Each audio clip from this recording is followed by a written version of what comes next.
learning so far about what happened that day. Chris. Joe and Erica, this first round of the investigation reveals a lot. Number one, COPA believes the driver, Dexter Reed, fired first, that his bullet struck a CPD officer. But Reed's family saying the officers didn't make it clear to their son why he was being circled by 5 officers to begin with, and that the amount of gunfire aimed at him was over the top. Don't roll the window up. Don't roll the window up. Okay. Do not roll the window up. Unlock the doors now. Police officers should no longer be allowed to do traffic stops. I think that would be a disastrous policy. I think that would be a terrible idea in Los Angeles, where the city council is, in fact, unfortunately considering. Okay, so obviously I'm a couple of days late on this one here, seeing how it is that this right here has been named George Floyd 2.0, but of course there's also something else going on involving a very, very strange DWI case in Florida. But still at the same time though, we got to talk about the situation involving Dexter Reed. And here's the reason why I'm bringing this up. I'm bringing it up not so much to talk about the story itself, but to talk about the race script that is yet to come. Now, if you've already seen this story or already heard about it, basically the long and short of it is this here. And don't worry, we'll get to the news reports. Gentlemen who you guys are obviously seeing now, because the media obviously loves to put these people like in graduation suits and basically try to tell you that the young life was very, very promising. Not saying it wasn't or anything like that. Just simply saying this right here is the game that the media plays. I remember when Trayvon Martin was killed, not trying to bring up anything bad or anything like that, but of course, Joel Gilbert made an extremely good documentary on that one, which I think I will link in the description box. And of course, there's also the fall of Minneapolis, where a lot of revelations were, let's just say, uncovered after the George Floyd situation. Maybe I'll try to link that one too, I'm not so sure. But the point is this right here. One of the main tricks that the media loves to do is they love to go ahead and put this photo out there, basically implying that this individual who got shot was a sweet, innocent individual, when that is always, let's just say, it always turns out that that's not actually the case when you actually go through it. Not saying this is not a tragedy. Obviously it is, because obviously young men cut down before their prime is obviously a pretty big deal. I think that there are multiple ways of looking at this, but of course, seeing how it is that this story here has been deemed George Floyd 2.0, even though it's pretty obvious that it probably won't become that, we still need to talk about it, because obviously a lot of people are throwing a lot of takes out there that quite frankly make no sense at all. For example, the first thing we're going to look at is not even this case here, but something that happened a couple of days ago. Yes, O.J. Simpson, the juice is loose, is no longer loose because the juice died of cancer at the age of 76. Now, I want to talk about O.J. Simpson in another case, in another video, especially when we start doing videos on how the media manipulated people, all that type of stuff there. Of course, that right there will be coming later on this year, going into next year because of the overall transition in the channel. But still, though, at the same time, when a senior Obama official or former senior Obama official comes out and says this right here, you know that a massive race script is yet to come. It was so racially charged because of what had happened just before with Rodney King, but also just how Black Americans feel about policing. It's not like O.J. Simpson was the leader of the civil rights movement of his era. You know, he wasn't a social justice leader, but he represented something for the Black community in that moment, in that trial, particularly because there were 2 white people who had been killed, and the history around how Black people have been persecuted during slavery. There were just so many layers. And I guess I would just close with this, is that there was racial tension then, there is racial tension now. It might not be the backdrop of the Trump campaign,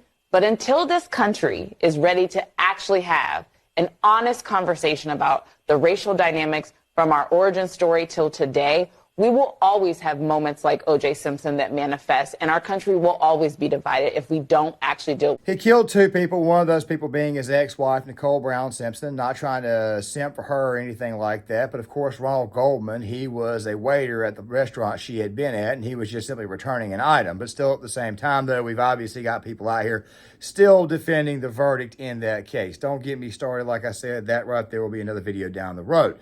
But still, though, seeing how it is that you have the O.J. Simpson death, seeing how it is that you have people simping for that there, seeing how it is that you have a new case that's being coined, George Floyd 2.0, and of course, you've also got this case down in Florida that people are going crazy about with this DWI stop, which has already been resolved. It looks like a bunch of race scripts are yet on their way, and yet at the very, very beginning, you see that somebody had the nerve to have some common sense. So once again, I got to praise Anna Kasparian for having an actual honest-to-God logical take on this situation. Very, very odd. These things are going to continue to happen more and more often. But let's go ahead and get to the story. First CEO of Chicago Public Schools is now weighing in on that body camera footage showing the deadly shooting of Dexter Reed. CPD released that video on Tuesday. They say it all started when they stopped Reed for not wearing a seatbelt. The preliminary investigation shows Reed fired at police first. Then police responded, firing nearly 100 rounds in less than a minute.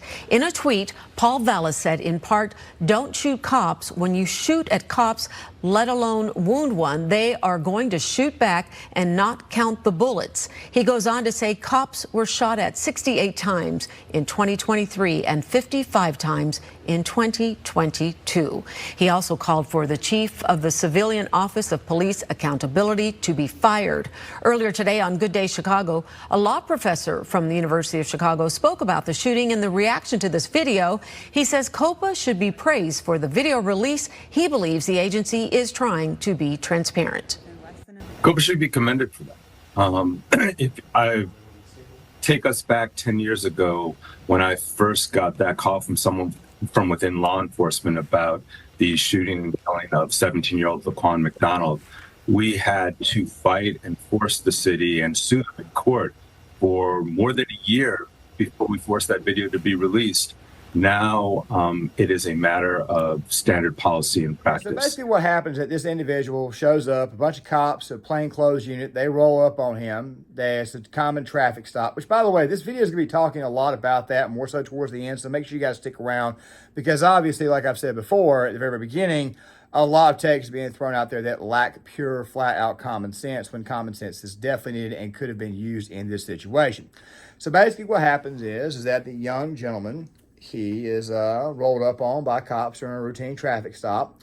And you'll see in the next video that I'm about to show you guys here in a second, a police officer, just good old-fashioned traffic cop, even though he's in plain clothes, has to deal with somebody firing a bunch of rounds at him, meaning that the driver of the car, Mr. Reed, decided he wanted to take a few shots at the cops. So what the hell happens? Cops decided to shoot back. Of course, they retreated first, then came back because obviously they got to get behind some area where they've got some form of cover and concealment.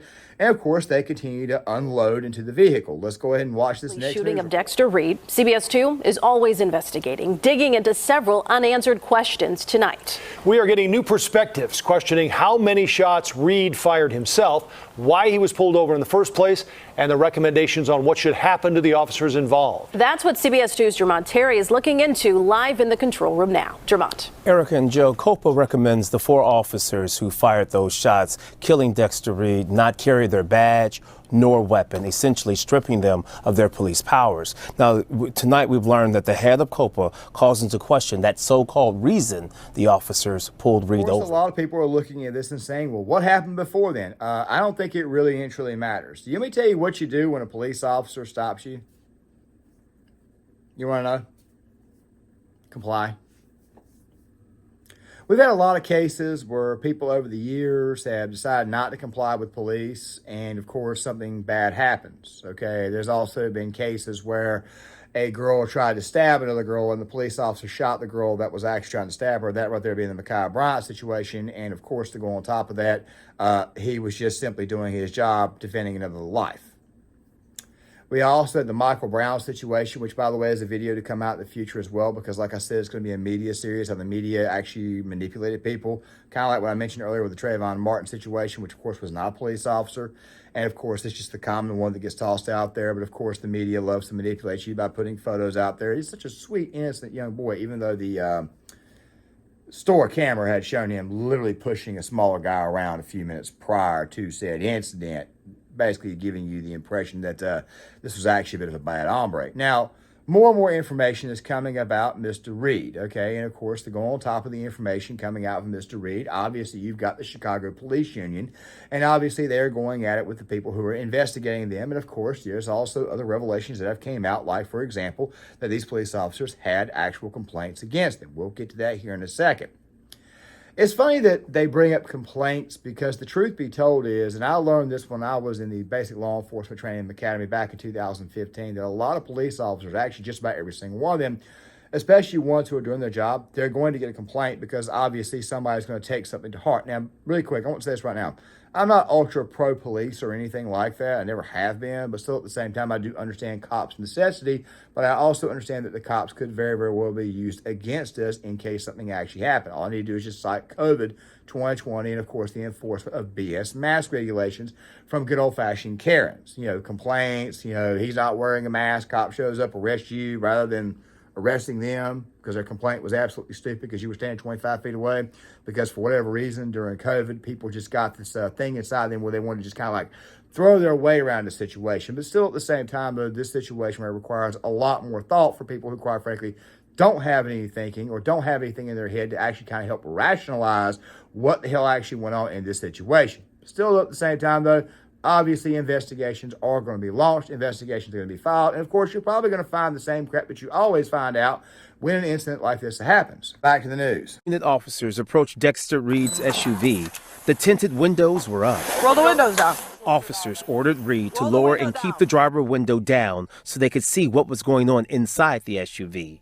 Yet Copa says that hard to see through window makes it hard to believe the officers' rationale they pulled him over for not wearing a seatbelt. But there may be other interviews that have to occur as well to understand what brought the officers to performing traffic stops as tactical officers in the 11th District. Everybody talks about how dark the tint was. Well, then the tint was illegal. That would be a justification for the stop also. The Fraternal Order of Police President John Catanzara says it does not negate the fact Reed fired first and more than once. He fired 11 rounds. He continued to fire at the officers while they were firing those 90 rounds. That's just the facts of the case. Yet Copa's chief administrator told CBS 2's Chris Ty Copa has an open investigation into another traffic stop involving the same 5 officers, which occurred less than a month prior to this incident and was purportedly also based on a seatbelt violation. Copa is currently investigating that. One more time, okay? One more time for those in the back. When you have a situation where the police officers stop you, it doesn't matter if they're plainclothes unit or not, common sense would tell you, if you were raised correctly, common sense would tell you to do what? Comply. You know, think about it this way here. You're driving your car. Oh, crap. There's a cop coming. I think I might need to stop. You pull over. Maybe the emergency light's wrong. It's going to take him or her a minute to get out the vehicle to get set up. Your hands are on the steering wheel. Best thing you can do right then is just go ahead and roll down the window because they're probably going to show up and want the window rolled down anyways. I mean, they're not just going to pull out their gun and just start shooting. That's not the way things work. They're going to have a conversation with you first. They're going to ask you to pull out your driver's license, which you may already want to go ahead and kind of have out anyways. Like, for example, I've got my wallet on my right side, so I just pull it out. Of course, I'm not going to pull out my actual wallet, but of course, I pull out my driver's license or whatnot. Officer's going to say, sir, can I see your driver's license? Oh, here you go, officer, right here. Make sure you guys keep your hands where the cops can see them. This is not hard, okay? This is not hard at all. I mentioned Michael Brown earlier, okay? And I want to go ahead and say this really quick. Michael Brown's situation, what a lot of people don't realize is that it was another shooting that had occurred a couple of weeks afterwards. And next thing you know, the local news outlets in Ferguson just completely stopped running with Michael Brown. The reason why was because they had another person go inside of a convenience store, this time with a steak knife, and he tried to hold the place up. He got out, took off running. Cops show up. What do? They come out, sir, please stop, please stop, please stop. This guy had the nerve to charge at the cops with a steak knife, and of course he got shot. All you have to do is just simply comply, and more times than not, the cops ain't going to do anything. But of course, we got stupid people out there. In traffic stops that have led to other civilian complaints that our office has received. And that's one reason Copa wants the 4 who fired stripped of their police powers, along with some in the community who came out Wednesday night to an 11th District Council meeting. They never held accountable for their actions. How do you ask young teenage boys to respect people that could just kill them and walk away scot-free? Catanzara says stripping them of their powers is beyond far-reaching. It is almost an automatic presumption of some level of guilt, whether they want to admit it or not. It's a knee-jerk reaction that Copa does far too many times needlessly just because they can. And while Copa wants the police superintendent to strip these officers of their police powers, tonight they remain on the 30-day leave. CPD tells us until all the facts are known and the investigation is over, they will not comment further. Now, let me say something really quick about officer complaints before we get to the guy's mother, because obviously there's going to be a campaign, a race grift campaign going on, which, by the way, is going to continue all year because Democrats are looking for another George Floyd moment where more than likely it's not going to occur because obviously the cops have been maligned to the point to where either A, they're just going to do their job and not actually get wrapped into the media, or it's possible that they won't do their job and people will possibly get killed as a result of them not doing their job. The point of the matter is this right here. George Floyd, that situation there created a complete total morass that completely ruined policing. But still, though, that's another video for another day. The point is this right here. Obviously, the race grift is on its way. And, of course, they're going to continue to cite officer complaints from the past. Even though that particular situation was, once again, a seatbelt violation, which, by the way, cops have got to enforce that because that's kind of sort of their job, which brings us to the topic of traffic stops, which we'll get to here in a second. But let's watch this person's reaction.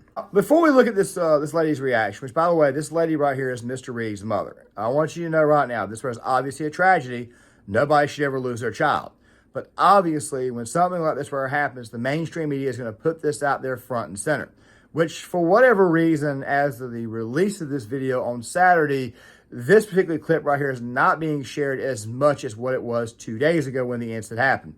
I wonder why. Just bought his new car 3 days before that, and he was just riding around in his car.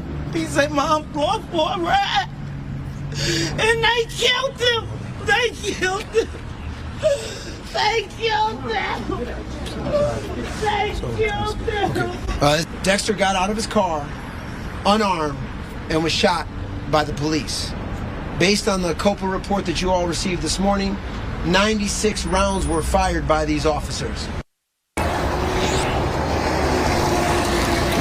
Now, we must also share with you that we did see in that video that COPA released a video of what appeared to be a gun laying in the seat of the car. Now, back out here live, you also are looking at police barricades that Streets and Santa Cruz just dropped off and set up. We also know that police are standing by as within the next 2 hours or so, various activist groups will arrive here outside of the 11th district to protest in favor of this family. You guys obviously saw the tears and everything. You obviously saw, and you guys can believe it's real or whatnot. I'm not going to come out here and try to say it's fake or anything like that, or she's being phobic. I'm not going to do that, okay? I'm not going to say that at all because, quite frankly, some people show emotions differently. You guys can say whatever you want in the comment section about that, but the point is this right here. Obviously, the media is going to seize upon this, and this is something that we're going to have to deal with for the entire year. Just wait till one of the race grifting attorneys decides to show up. Me personally, though, right now at this moment in time, I don't think they have much of a case. But guys, I did say something earlier in the video, and it was about a DUI case or DWI case in Florida. I'm going to leave this video right here in the description box for you guys because that one actually covers the case as a whole. But I did open up this video earlier with a small little clip of Anna Kasparian, obviously showing you guys that she does have a brain in there somewhere. The topic, of course, is drunk driving. And, of course, there's this great big giant hoopla, and you'll see it in the Greg Foreman video that I'm leaving in the description box, that people think that the law should not be enforced in the case of DUI or DWI. Even Anna Kasparian gets it. Participate in random breathalyzer tests, and his driver's license will be suspended for 6 months, which I think is a perfectly fine punishment considering how serious it is when someone decides to get behind the wheel when they are drunk. Because at that point, it's not just about their behavior possibly impacting them and their life because they could very easily crash, cause an accident. But obviously it's an incredibly selfish decision because there are other people on the road. And I personally have lost someone that I've known to a drunk driver. So drunk driving is a serious thing. And to provide cover for anyone who's drunk driving or to minimize the severity of that issue. Oh, before I show you guys some more, I want to go ahead and say something real quick. The gentleman in this case that got pulled over, the left, of course, they came out screaming and hollering that evidence was planted. Of course, the drink was planted, all that type of stuff there. The guy got popped for having an open container and being drunk. So the officer's video camera showed him raising 15 counts of hell, screaming and hollering. But of course, when he goes to his arraignment, he acts extremely remorseful about the situation, probably because he was looking for a lighter sentence, but still at the same time, though, he seemed genuinely remorseful. You'll see that in the Greg Foreman video. The point is this right here. The guy kind of got over what the hell he was doing, acknowledged his guilt, and said, okay, I'm ready for my punishment, and of course, the punishment is being laid down. probably a little bit of jail time, 30 to 60 days. Next thing you know, the guy does what? He says, okay, we'll go through a driver's ed course, a branding course. I got to go through all this type of stuff for her to get my driver's license back. Look, I'm not going to lie to you guys. I was wild and rambunctious when I was a lot younger too and did some very, very stupid things. One of the most inconsiderate things you can do is get behind the wheel of a car if you have been drinking. And I say that as somebody who's obviously been an inconsiderate prick in his life. It wasn't until I reaffirmed my faith in my early 30s that I realized that obviously changes need to be made. I don't do that crap anymore. But still at the same time, everybody out there was 100% blessed that I never got behind the wheel of the car from that date drunk. Even when I used to party, I was never drunk when I actually got behind the wheel of a car. But still at the same time, if there's any alcohol in your system, you always run this risk. It's an extremely inconsiderate move, and me even telling you about my past could get me in trouble saying it. But quite frankly, you guys know me. I don't care. I try to give you guys the absolute 100% unadulterated truth in my takes. Engage in what I've been seeing online about this man and about this case, I think is just unacceptable, right? I feel like the drunk driving really took a back seat, and the seriousness of drunk driving took a back seat in this story because the focus was on the race of the police officer who pulled him over because she was a white woman and the race of Riley, a black man. And I think that when you see everything through the lens of race, sometimes it can blind you to what the facts are. And what the facts are in this case is that a man made a decision to get drunk, get behind the wheel. To the crowd out there who was defending said individual, screaming it was planted, I have no idea what to say to you except you've lost your freaking minds. But let's watch the next minute. And I did not see a moment in that body cam footage, and I watched it from beginning to end, showing the officers disrespect him or in any way violate his rights. But that is not the narrative that you're gonna hear from one half of the political spectrum that is just absolutely convinced that they planted evidence in this man's vehicle. I know that people get real fired up about these stories and they wanna jump on it immediately. Try to avoid doing that. Wait until you have access to the full body cam footage and don't rely on highly edited videos that other people put out there as they narrate to you what they believe happened. And one final thing I'll say about this. This is one of the viral cases that's now being used to make an argument that police officers should no longer be allowed to do traffic stops. I think that would be a disastrous policy. I think that would be a terrible idea. In Los Angeles, where the city council is in fact, unfortunately considering. Looks to me like Anna has obviously had some experience in this area. It's funny how it is if you ask somebody who's lost a loved one due to somebody being a drunk driver, having an issue, with the actual alcohol itself, you're getting behind the wheel of a car, making a very stupid decision. It's funny how the tone shifts when you actually talk to somebody who knows somebody who was a victim of somebody being an idiot. That right there being somebody who decided to get liquored up before they decided to get behind the wheel of a car. Let's watch the rest of this. Considering this, we're currently dealing with things like street takeovers. We're dealing with hit and run incidents where pedestrians are getting hit by cars, by drivers who then flee the scene. The idea that we don't need police officers to do traffic stops is absolutely ridiculous. And in place of police officers, they want these unarmed ambassadors to do the traffic stops, completely ignoring the fact that we live in a country that is swimming with guns. We've got a ton of guns. We have a ton of people who have guns in their vehicles. The idea that we're gonna have like unarmed, community ambassadors do traffic stops, to me is a ridiculous idea. If we have issues with policing, if we want to provide better training and reforms, we should focus on that. But the idea of doing away with policing overall is just not something that I can get behind. And I certainly will not get behind the idea of using a case like this that was misreported wildly as an excuse for pursuing those types. Came in here with good old-fashioned common sense, which, by the way, I know she's actually capable of doing. Look, this was not a left or right thing, nothing like that. It's a right-wrong thing. This thing about traffic stops and enforcing the law, I want to go ahead and say this before we go any further. When I went through the academy and, of course, talking to other police officers, and by the way, I'm not a cop, but I can kind of see where this entire thing goes. The most dangerous two stops you can have are what? The good old-fashioned traffic stop. There's also the Terry stop, and also to go on top of this, you've also got the domestic violence stop. These right here are the most dangerous stops there are, and you're telling cops to go up there and do these stops without a gun, without a weapon at all? These people have lost their minds. It comes back to the good old-fashioned, we hate the idea of accountability. We would love the idea to be able to get away from what it is that we did wrong. That right there is where this entire thing comes from. It comes from, I don't want to be held accountable as a person. These right here are the worst types of individuals in human existence, are the people who just can just do whatever without any form of repercussions at all because they live in a fantasy world. Or they just live in a world where they just, quite frankly, want to do some form of evil. You've got people out here right now who are screaming and hollering for social workers to go on these stops. And the problem is this right here. The social worker is not armed, nor is the social worker cut out to actually deal with the criminal that they may have to arrest. You're going to send a social worker in to take care of a domestic violence dispute. Good luck with that right there. The husband or the wife or whoever the aggressor is going to kill said officer first chance they get if they do not have a weapon on them.